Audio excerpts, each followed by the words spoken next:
Bonjour, dans cette vidéo, on va essayer de faire la suite de la fiche pratique 1. Il s'agit de faire l'exercice 3. Alors, j'ouvre la fiche pratique. L'exercice 3 consiste à étudier maintenant l'équation de Laplace à deux dimensions, alors avec les conditions en bord de Dirichlet. Donc, à deux dimensions, j'ai un carré sur lequel ce sera donc, qui sera notre domaine d'intégration de l'équation différentielle, où les valeurs du potentiel sont données sur le bord. Alors les côtés AB, BC et CD sont reliés à la masse, donc ils ont un potentiel qui est nul. Et sur le côté AD, on va faire un potentiel variable pour tester. Il est de la forme f de y est égal à y fois 1 moins y. Donc en fait, si je mets l'axe x ici, j'essaie de montrer sur là, oui, alors cette équation-là, y fois 1 moins y, c'est pour dire que le potentiel est nul ici, en y égale 0, et il est nul en y égale 1, et au milieu il sera maximal. C'est une parabole, donc pour tester un potentiel variable sur le bord, comment ça va influencer un peu à l'intérieur du carré, sur notre domaine d'intégration. Alors on va mettre v de x 0, c'est égal à 0. Alors, le y égale 0 et le x il est variable. Y égale 0, x variable, donc c'est dc. Le deuxième côté, c'est y égale 1, x variable, c'est celui-là, c'est AB. Y égale 1, x, il varie de 0 à 1. L'autre côté, qui sera vertical, c'est le fixe, c'est x qui est fixe, égal à 1, et le y qui est variable, donc c'est BC. Sur ces trois côtés, le potentiel est nul. Sur le côté qui reste, sur AD, donc j'ai x égale 0 et y variable, donc ce qu'on a déjà discuté. Donc on va essayer de résoudre cette équation différentielle, et donc on va passer d'abord à la discrétisation de l'équation différentielle qui va nous donner, qu'on a écrit ici sous forme itérative, c'est-à-dire que le UI en fonction de ses voisins. Et on va essayer de faire ça, exécuter ça itérativement. À chaque fois, je vais mettre chaque UI égale à UI plus 1J plus UI moins 1J plus J plus 1 plus UI J moins 1. Alors ces éléments ne sont autres que les voisins, les quatre voisins à deux dimensions du site IJ. Par exemple là, I plus 1 J et I moins 1 J sont sur le même segment horizontal. Ils ont le même J. De ce côté-là, verticalement, ils ont le même I, mais j'ai J moins 1 et j'ai J plus 1. Voilà les quatre.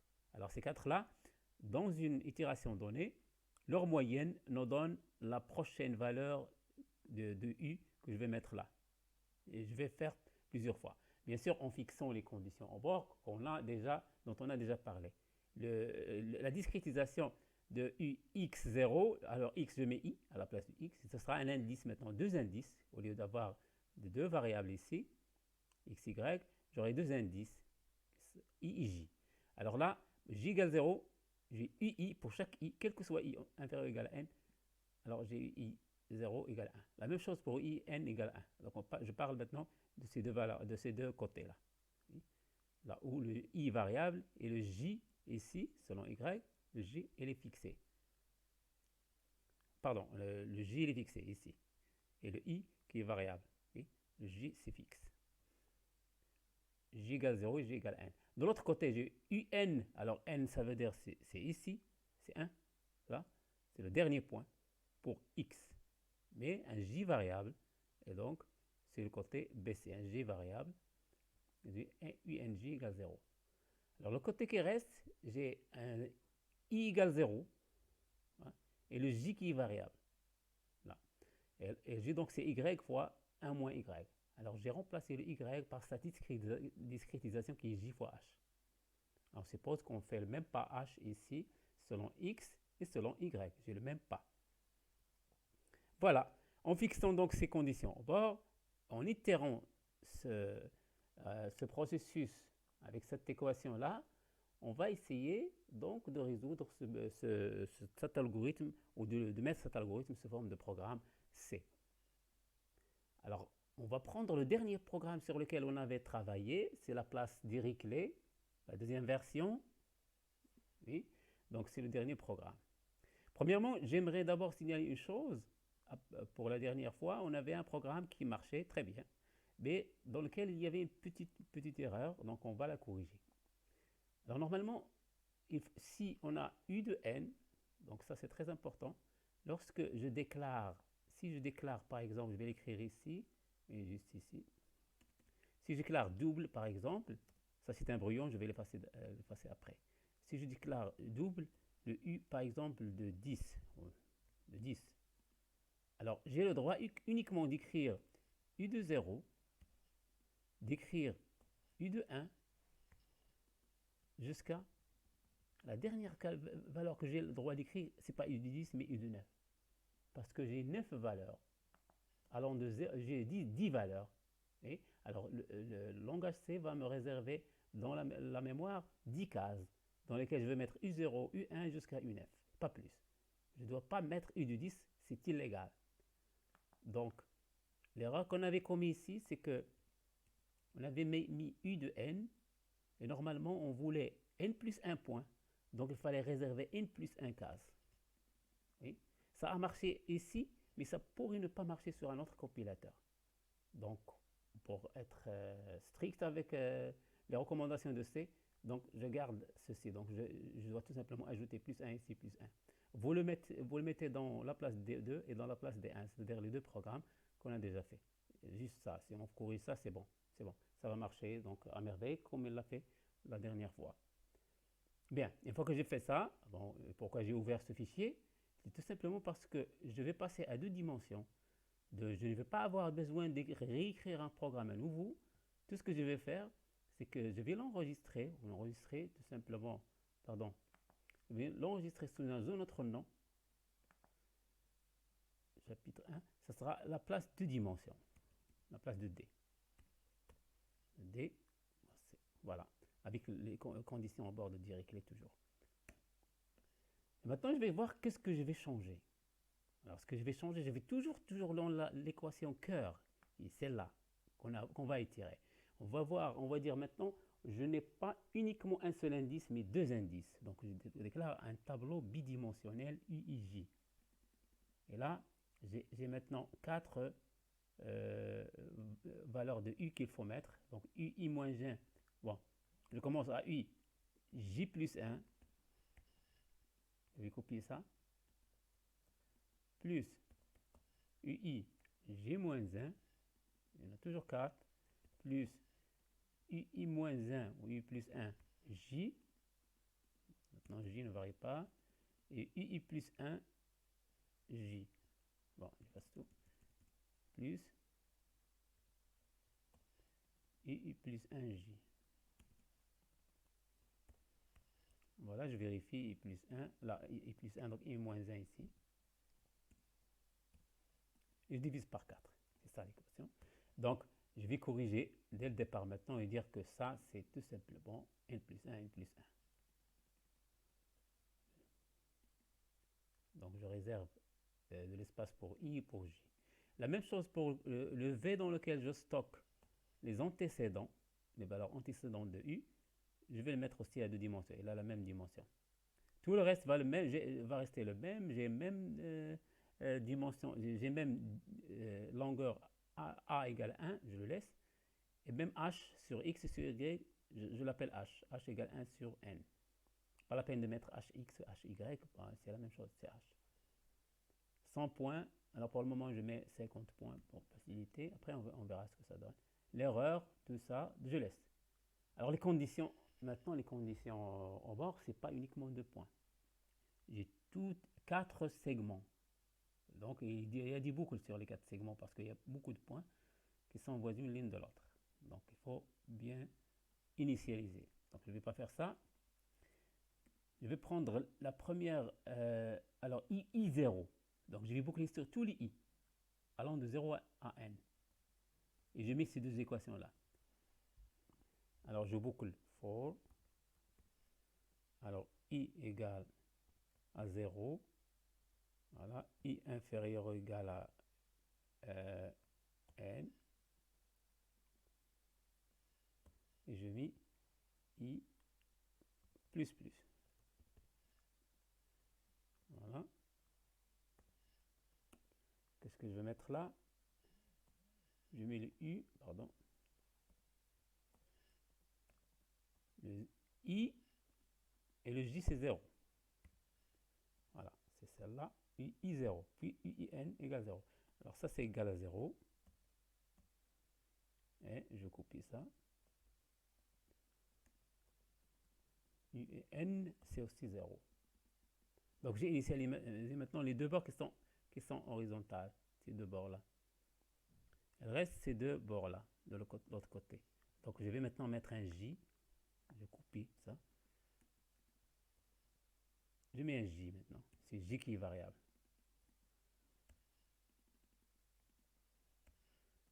Qu'est-ce que je vais mettre là? Alors en fait, c'est là où je vais mettre le J. Parce que c'est le J qui est variable. Et puis j'ai le 0 et j'ai le N. J'ai le 0 et j'ai le N. Alors pour le 0, pour le N, c'est 0. Pour le N, c'est 0. Oui, c'est bon. Et pour le 0, J fois H, 1 moins J fois H. Alors là, je vais mettre. Là, si je mets J fois H fois 1 moins J fois H. Voilà. Après, ça c'est toujours l'initialisation. Donc je vais remplacer par ça. Maintenant, il faut faire une copie dans V. Je vais mettre une copie dans V. Alors pour le mettre, donc il faut mettre V de I égale à U de I. Maintenant, j'ai deux index, deux indices, I et J.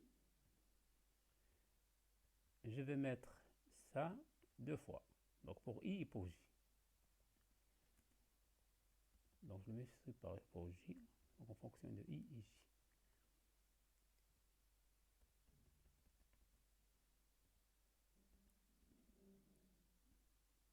Voilà.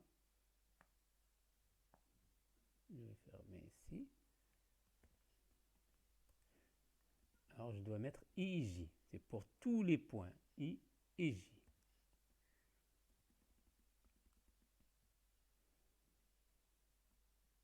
Voilà. I et J. Seulement, j'ai oublié l'initialisation parce que ça, c'est les conditions au bord. Donc, il faut initialiser. Ces conditions au bord, c'est uniquement ici. Mais il faut initialiser tout ce qui est au milieu. Il faut initialiser, prendre une valeur initiale pour pouvoir itérer. Donc, l'itération, ça suppose que je connais déjà à l'itération 0 ce qui se passe. Donc, à l'itération 0, c'est les conditions initiales.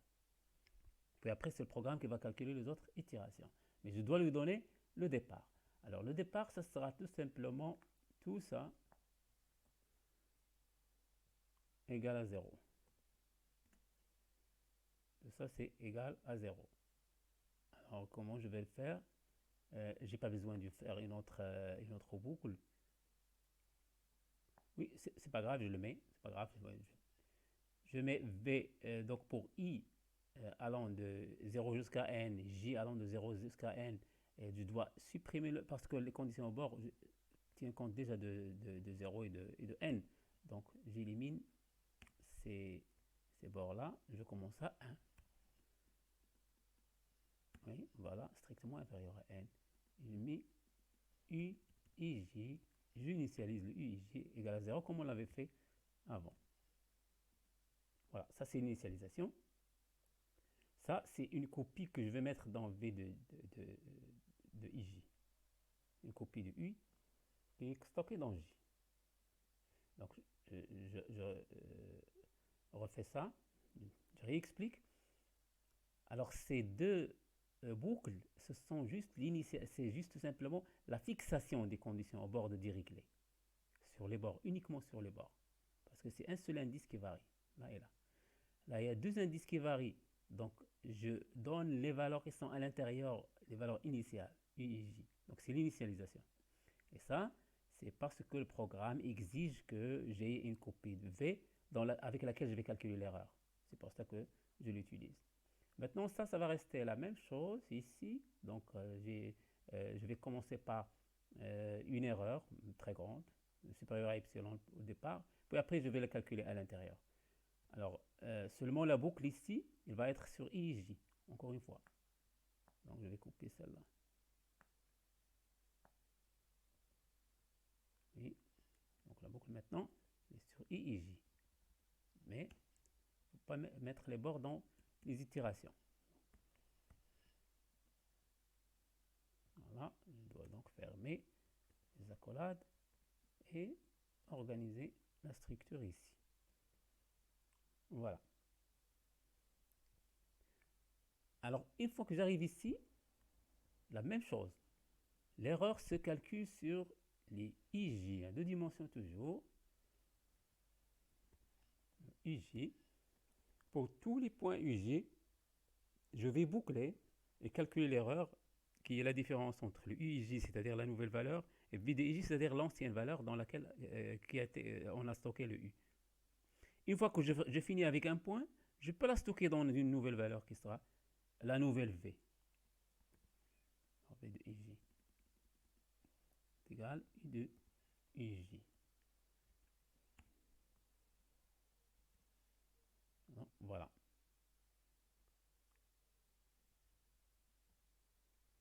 Voilà notre boucle. Je pense que c'est tout. Et maintenant, qu'est-ce que je vais faire? Une fois que le programme converge, c'est-à-dire l'erreur maintenant est inférieure à epsilon, je vais écrire le résultat. Encore une fois, je vais écrire le résultat. Et là, je dois faire attention parce qu'il faut voir, d'après ce qu'on nous demande, donc normalement j'aurai plusieurs points ici, c'est bidimensionnel, Mais pour bien sélectionner quelques points qui sont intéressants et voir ce qui se passe sur ces points-là, donc on vous a donné x égale 0, x égale 0,5, x égale 1. C'est-à-dire on veut tout simplement savoir ce qui se passe ici. Ça va être ces conditions à bord, je dois les sauvegarder. Et ils sont déjà donnés, tout simplement on va les vérifier. X égale 1, on doit trouver ici 0, c'est aussi donné. Et x égale 0,5 au milieu, on va voir ce qui se passe. On va tout simplement essayer de comparer ce qui se passe dans cette direction-là, lorsqu'on varie y, dans cette direction-là, et dans cette direction, comme si on veut faire des coupes. Sinon, ça sera à 3D. Donc ça sera l'autre question. Mais pour cette question, en restant à 2 dimensions, c'est-à-dire on va regarder ce qui se passe là et là et là. Comme ça, qu'est-ce que je vais faire? Je vais dire que ce qui varie, c'est I. Oui, c'est I qui varie. Et le J est égal. Alors, dans ce cas-là, la première valeur que je vais montrer ici, c'est le I. Pardon, ici c'est le J qui varie. C'est pas I. Donc on va aller verticalement parce que j'ai fixé le X. Donc j'ai fixé le I. C'est-à-dire que c'est J qui varie. Voilà. Et il va varier de 0 à N. Alors le J, maintenant le Y, tout en fonction de Y. Donc c'est J fois H. Je vais calculer en fonction de Y. Et donc j'aurai le U de I. Et le J c'est 0 pour le premier point. Pardon, le I c'est 0 pour le premier point en fonction de J. J, ma variable. Le deuxième point que je veux, en même temps je vais le mettre dans le même fichier. Le U de 0, donc la moitié. Alors la moitié c'est 0,5. 0,5 tout simplement, en indice, ce sera le n sur 2, parce que ça c'est n. Ça c'est 0, ça c'est l'indice n, ça c'est l'indice n sur 2.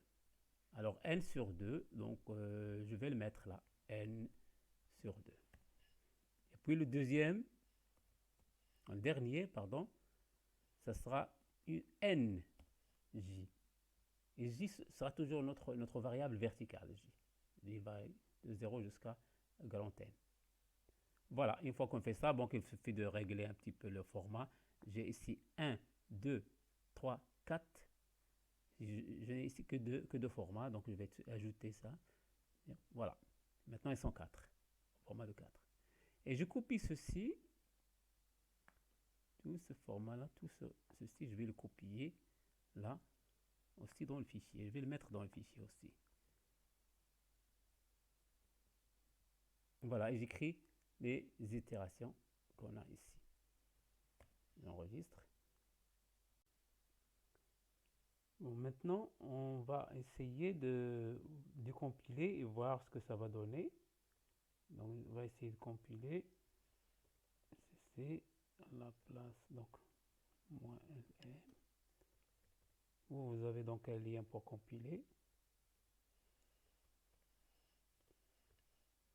Donc voilà. Donc le output c'est A.exe. Voilà. Donc J undeclared, donc on n'a pas déclaré le J. Donc on va voir où est-ce qu'on a. Oui, on a déclaré I ici, donc on va ajouter le J ici. Donc le J. Pardon. Voilà, on va recompiler. Voilà, ça passe bien. Donc on va exécuter.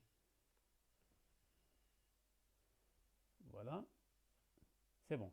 Donc il a fait 1456 pour converger, 1456 itérations pour converger à une erreur de 10-3. Donc c'est pas beaucoup d'itérations. Donc il a rapidement convergé. On va essayer de voir le fichier. Donc on va ouvrir le fichier. On va ouvrir le fichier, la place de D. Pardon, j'ai écrasé le dernier fichier, pardon. Alors je dois le nommer, prendre un autre fichier. Je ne veux pas écraser celui de une dimension. Donc je fais un autre fichier pour 2 dimensions. Pardon, je réexécute. Donc je compile, je réexécute. Voilà. Je vais ouvrir le fichier, la place de d.date. Voilà, celui-là. Donc, qu'est-ce qu'il y a là ici? Là, c'est les valeurs de x. C'est le i multiplié par h. Non, c'est les valeurs de y. C'est j multiplié par h qu'on a écrit ici. Donc, la première colonne, ça contient j fois h. Donc, c'est le y. Discrétisé, bien sûr. À chaque pas de h. Donc, j'aurai le 0, 0,02, 0,04. Ça dépend, parce qu'on a pris 50 pas et pas 100 pas. 50 pas. Donc le deuxième point, ça sera le U0J. Alors ça contient les valeurs de U dont... je dois les montrer ici. Les valeurs de U ici. Ça contient les valeurs de U qui sont là. Les valeurs de U. Donc on a les valeurs de J, de Y. Puis maintenant, c'est les valeurs de U qui sont là.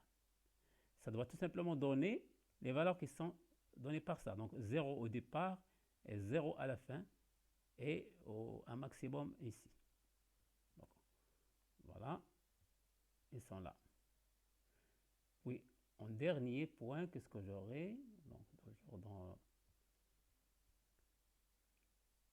J'ai le U au milieu et puis le U vers la fin, toujours vertical, bon, en faisant varier le J. Alors maintenant, si je veux tracer ça, sous forme numérique, donc c'est pas visible la variation, je ne peux pas voir comment ça varie ici, mais numériquement, déjà je peux voir numériquement ici que cette valeur est nulle, c'est les conditions au bord, sur la dernière plaque verticale, c'est déjà nul, donc c'est conforme. Maintenant si je veux tracer ceci, j'ouvre GNOplot, je fais plot la place de d.date. Alors with line. Voilà, ça me donne ce fichier. Alors, il a tracé uniquement la première colonne, parce que je ne lui ai pas dit de tracer les autres colonnes. D'ailleurs, c'est ça le y fois 1 moins y. Alors, 0, c'est 0. On a un demi, c'est le maximum. Donc, c'est une parabole. Ce qui est donc attendu. Bien, donc pour lui dire de tracer tous les autres, donc je lui dis que le premier, donc il faut lui indiquer les numéros de colonne ici. Alors, using, en utilisant, ou bien tu écris using, ou tout simplement, c'est-à-dire en utilisant, ou tout simplement U. Using, première colonne, deuxième colonne. C'est-à-dire la deuxième colonne en fonction de la première colonne. Donc il va tracer ça dans l'axe des ordonnées, ça dans l'axe des abscisses. Donc c'est ça en fonction de ça. C'est-à-dire ça en fonction de ça. Ça c'est le Y. Je veux aussi ça en fonction de ça. C'est-à-dire 3 en fonction de 1. Donc je fais virgule, la place de D toujours point date. Et puis, using, cette fois-ci, 1, 3. 3 en fonction de 1. Bien sûr, je dois indiquer si je veux les points ou les lignes. J'indique que c'est with line. Et là aussi, j'indique que c'est with line. Je vais virgule. Encore une fois, le troisième. Je veux 3 courbes en même temps. Donc, point date. Pardon. Using, cette fois-ci, 1, 4, with line. Alors, je trace. Voilà les 3. Alors, on a dit que le dernier, c'est 4 en fonction de 1. Donc, quatrième colonne en fonction de 1, c'est toujours des 0. Donc, ça va coïncider avec l'axe des abscisses. Donc, ce n'est pas visible ici. Donc, ça coïncide avec l'axe des abscisses. Avec ça, c'est les conditions au bord qui se trouvent sur la plaque où on a y pour 1 moins y. Et là, c'est au milieu. C'est ce qu'il a calculé. Donc, on peut deviner aussi que si je prends quelque chose d'intermédiaire, 0,3 par exemple, j'aurai quelque chose comme ça. Oui. Donc, c'est ça. On peut voir qu'il y a une interpolation au milieu entre ça et entre ça. Donc, ça, c'est la solution du potentiel qui existe là. Voilà, donc c'est les 3 courbes qu'on demande dans la fiche pratique. Si je reviens à la fiche pratique, je peux dire que ça, ce n'est pas suffisant pour voir comment varie le potentiel. Et c'est pour ça qu'il y a une troisième équation, une troisième question optionnelle qui nous dit de tracer le résultat u de xy dans un graphe 3D. Ça veut dire que c'est une fonction de x et de y en même temps. Je veux une fonction tridimensionnelle, un graphe tridimensionnel. Ça serait mieux pour voir comment varie le potentiel. On va essayer de le faire. C'est-à-dire, on va dire que maintenant, je laisse ce fichier, j'ouvre un autre fichier dans lequel je vais mettre les choses tridimensionnelles. Je laisse ce que j'ai fait déjà, je veux le garder. Donc, voilà. J'ouvre un autre fichier, je l'appelle fichier numéro 2. Je l'appelle fichier numéro 2. Je l'appelle la place de D. Donc, vision 3D. C'est pas la place 3D, mais c'est juste la vision 3D. On veut voir les choses tridimensionnelles, comment ça se passe. Il suffit de dire que je vais copier ça et le mettre sous forme tridimensionnelle. Comment ça? J'aurai 2 indices. Je veux 2 indices. L'indice I et l'indice J. Ça, l'indice I. Voilà. Et l'indice J. J'organise ça. Voilà. Qu'est-ce que je vais ici? Je veux le x et y. Ça veut dire que je veux le i fois h comme étant x et le j fois h comme étant y et quelque chose qui fonctionne de ces deux-là. Non, j'efface tout ça. Je ne veux pas des points spécifiques. Je veux tous les points. Donc, je mets tous les points avec les indices i et j. Voilà. Donc, i fois h, j fois h, i fois i. Et donc, là, il n'y a que 3 variables. 1, 2, 3. Bien sûr, il y en a beaucoup en longueur et en largeur. En largeur, c'est juste 3, mais en longueur, il y en a beaucoup. Donc, je réduis le nombre de formats pour que ça coïncide. Donc, c'est 1, 2, 3. Oui, 1, 2, 3. C'est bon. Maintenant, je copie ça. Je copie ça. Et je le mets aussi dans le fichier. Mais ce n'est pas le même fichier. Je le mets dans le fichier 2. Ça va contenir toujours les données qu'il contenait avant, le fichier numéro 1. Mais le fichier 2 contiendra les données tridimensionnelles. Alors, on va vérifier. Je crois que c'est bon. On va exécuter. C'est le même programme, il va exécuter les mêmes données. Tout simplement, il va stocker les données tridimensionnelles dans un fichier. Alors, j'essaie de recompiler. C'est bon, pas d'erreur. J'exécute. C'est les mêmes données. Seulement, peut-être elle va prendre du temps pour écrire dans le fichier. Donc, on attend pour voir ce qui se passe. Voilà.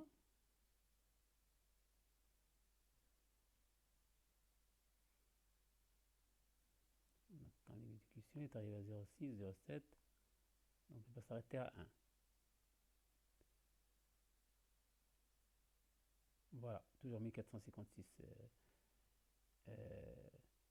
itérations.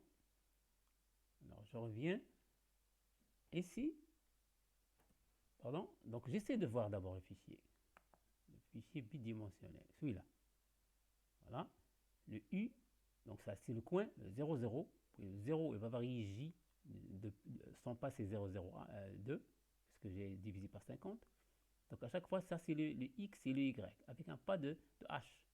Donc une fois qu'il va finir avec le 0 ici, il va finir avec le 0, il va mettre le 0,02, oui, etc. Il va recommencer ici à 0. Une fois qu'il commence ici, il recommence ici à 0, etc. Comme s'il est en train de faire ça. Donc je vais vous montrer. Alors, il fixe un I qui est 0, il fait varier le J. Donc il va jusqu'ici, puis il revient. 0,02, il va jusqu'ici, puis il revient. Donc il est en train de suivre les pas horizontalement et verticalement. Voilà. Et pour chaque point qui a deux coordonnées, il va vous donner le U. Tout simplement. À chaque point, il donne le U. Mais numériquement, on peut voir ici comment que ça varie. Donc on va le voir tridimensionnel. On va venir ici, donc le Gunnyplot, on va effacer ça. On va dire à Gunnyplot de tracer un graphe tridimensionnel. Ça, en fonction de ça, en fonction de ça, tout simplement. Donc je vais effacer tout ça. Je vais lui dire de tracer tridimensionnel. Tridimensionnel, c'est splot, SP. Et il faut lui donner trois axes, le X, le Y et le Z. C'est-à-dire, Z c'est U pour nous. Alors ça sera le 3, pardon. Donc, using 1, 2, 3, c'est-à-dire 3 en fonction de 1 et 2. Mais 3 c'est notre U en fonction de ces deux-là. With line. On va voir ce que ça donne. Non, ça n'a pas donné ce qu'on attendait. Ah oui, parce que c'est pas le bon fichier. Le bon fichier c'est Vision, le D, Vision 3D. Vision 3D. Je ne sais pas si on l'a écrit comme c'est écrit là.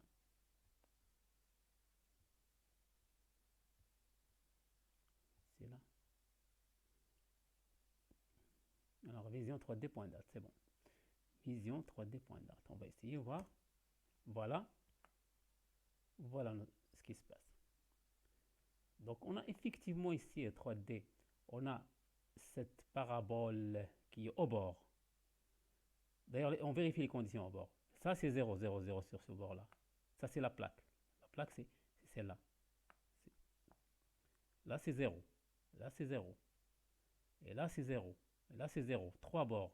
Là, il y a 0 sur 3 bords. Sauf sur un seul bord où on a un comportement parabolique, comme ça. Et donc, qu'est-ce qu'il va faire, l'algorithme? Il va essayer d'interpoler pour trouver une solution sous cette forme-là. Donc, on a déjà vu qu'à 0,5, il y a cette parabole-là qui est un peu, qui a une hauteur moins que celle-là. Ça, on l'a déjà vu. Donc, on a fait une coupe. La première coupe au bord ici, la deuxième coupe ici vers ce bord-là, et la troisième, c'est ici. C'est ça, c'est le contenu du fichier qu'on vient de faire. Maintenant, c'est tridimensionnel. Sauf qu'il y a un petit problème ici, c'est qu'il y a quelque chose là que j'aimerais pas voir ici. Et ça, c'est dû à Gnplot. Parce que Gnplot, quand tu lui dis de tracer des données comme ça, elles sont continues. Une fois qu'il arrive ici, par exemple, une fois il finit le 0, et il commence là, il commence un autre point, comme si quelqu'un qui est en train de dessiner et qui ne lève pas sa main. Une fois qu'il arrive sur le bord, il revient sur l'autre bord sans lever la main. Donc, une fois qu'il arrive là, il trace comme si quelqu'un qui est en train de dessiner, il dessine ce bord-là, pardon. Voilà, il dessine ce bord-là. Une fois qu'il arrive là, il ne lève pas la main, il veut revenir ici, mais il laisse le stylo sur le papier. C'est quand quelqu'un qui fait comme ça, il trace, il laisse le stylo sur le papier. Donc, pour dire à Gnoploth de lever le stylo, une fois que tu arrives ici, tu lèves le stylo, tu commences à un autre point. C'est ce qu'on va essayer, juste tout simplement pour avoir une image plus claire et plus nette. Donc, ça veut dire tout simplement, il faut avoir l'habitude de casser les blocs. Une fois que tu arrives à un bloc, tu finis le zéro, tu reviens à la ligne. Et Gnoploth va comprendre. C'est ce qu'on va faire. Seulement, on ne va pas le faire à la main à chaque fois sur tout le fichier. On va le faire par programme. Alors, qu'est-ce qu'on va faire? Là, on va dire, Gnoploth, une fois que tu finis un J, tu veux revenir, tu finis un J ici, une boucle sur J, tu veux revenir à l'autre valeur de I, tu écris, tu reviens à la ligne. Voilà ce qu'on va lui dire. Après cette première boucle, oui, donc tu as fini le 0, tu veux faire le 0,02, tu reviens à la ligne. Donc c'est ce qu'on va lui dire. C'est tout simplement revenir à la ligne. C'est tout. C'est tout ce qu'on va écrire. Et on va voir la différence. Donc on va lui dire de revenir à la ligne après chaque bloc de J. Chaque bloc de I, donc pour toutes les valeurs de J. On exécute, on va voir ce que ça donne. On va exécuter.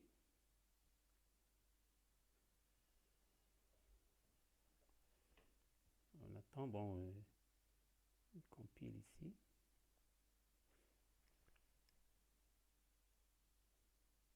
Ça prend un peu de temps.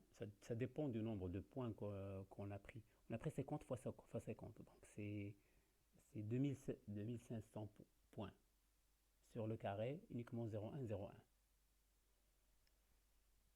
Donc si tu veux plus de points, ça va prendre encore plus de temps. Voilà, donc ça a fini. Toujours c'est les mêmes données, il ne va pas changer les données, sauf le format, il va changer. Ouais, donc le fichier il a changé, je le recharge, voilà. Il a fait tout seul les entrées, vous voyez ici les blocs. Voilà, c'est tout seul. Maintenant, si j'essaie de dire à Gnoploth de tracer à 3D, il va comprendre là où il va casser. Il va comprendre. Donc, je vais lui dire de retracer. Voilà. Maintenant, c'est bien fait. Donc, il a compris ce qu'on lui a dit. Voilà, c'est le graphe tridimensionnel. Vous pouvez voir une chose ici, très importante. C'est que cette solution, pour tester que c'est une solution valable, il n'a pas de minimum local ou de maximum local. Donc, il n'y a pas de maximum local. Bien sûr, il y a un maximum sur le bord, mais ce n'est pas un maximum local, c'est sur le bord. Mais là, il n'y a pas de maximum, il n'y a pas de minimum. Vous voyez que là, la courbe, elle est convexe, et de l'autre côté, sur l'autre côté, c'est concave. C'est concave dans cette direction, c'est convexe dans cette direction, donc on peut le vérifier. Juste pour, si on ne tient pas ça, ça veut dire que la solution numérique qu'on a trouvée n'est pas valable. Encore une fois, pour avoir un peu plus de visibilité, il y a une autre option, c'est pas with line, c'est d'utiliser les couleurs graduelles pour montrer une fonction à 3D, comme si on a une carte de couleurs. Donc c'est with PM3D, c'est-à-dire palette 3D, palette de couleurs 3D. Voilà, ça donne donc une visibilité plus claire. Là, vous voyez que la plus grande valeur ici, c'est 0,25 et la plus petite valeur, c'est le noir, c'est le 0 ici. Et donc, vous pouvez voir les graduations des couleurs ici. Voilà. Donc, c'est tout. Je vous remercie de votre attention.